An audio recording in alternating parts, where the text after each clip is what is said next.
Today we will talk about how to fix or how to solve the problem of Google Board.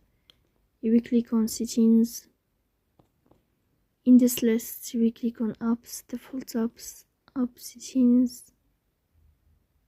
In this page, you will go down until you find Google Board and you will enter. Here in this page of App Info, you will click on First Stop and you will click OK. Then you will enter to the window of storage. Then we click on Clear Cache.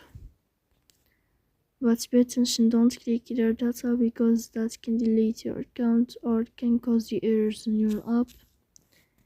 In the end, you can turn off your phone and you can wait a moment to restart your phone again to fix that problem.